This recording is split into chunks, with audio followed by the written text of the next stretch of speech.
मित्रांनो, मी अनेक वर्ष राजकीय जीवनामध्ये काम करणारा कार्यकर्ता, तुम्ही देखील अनेक वर्ष मला सगळे ओळखता। ही निवडणूक ही लोकसभेची निवडणूक आहे, ही कुठली भावकीची गावकीची निवडणूक नाहीये।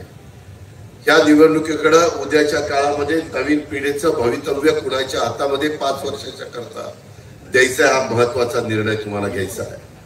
मी एक गोष्ट मान्य करेन, मी अनेक कार्यकर्ते तयार केले, अनेकांना राष्ट्रवादी काँग्रेस पक्षाच्याकडे तिकीट दिली, कुणाला खासदार केलं, कुणाला आमदार केलं, कुणाला मंत्री केलं।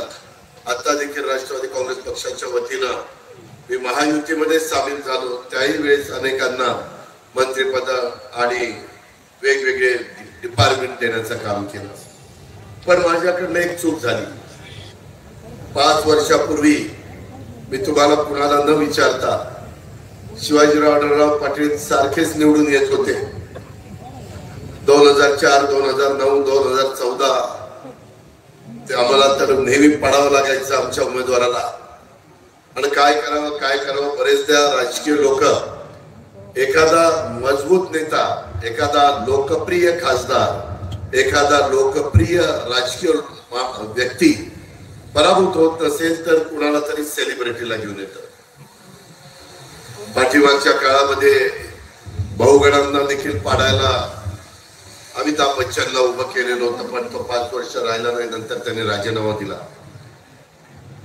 गोविंदाला देखील राम नाईक अतिशय पॉप्युलर त्या भागामध्ये होते।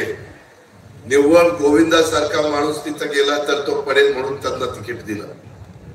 तशा पद्धतीनं आपल्याच जुन्नर तालुक्याचे सुपुत्र म्हणून मी त्यांना बोलवलं, डॉक्टर कोल्हेला, आणि त्यांना सांगितलं की तुम्ही उमेदवारी घ्या।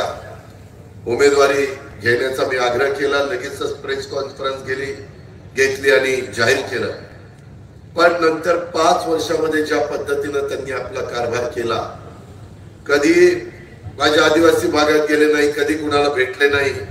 त्यांना स्वतः सेलिब्रिटीमध्ये रस होता, अभिनेत्यामध्ये रस होता, त्यांना स्वतःचा नट म्हणून रस होता, मालिकेमध्ये रस होता, त्यांना चित्रपटामध्ये काम करण्याला रस होता। त्याच्यावर ते म्हणायचे की हे मला जमणार नाही। मित्रांनो, मी माझ्या राजकीय जीवनामध्ये त्यांना तिकीट देऊन मी माझी चूक केलेली आहे, ती चूक सुधारा हे सांगण्याच्या करता मी आज आपल्या सगळ्यांच्या समोर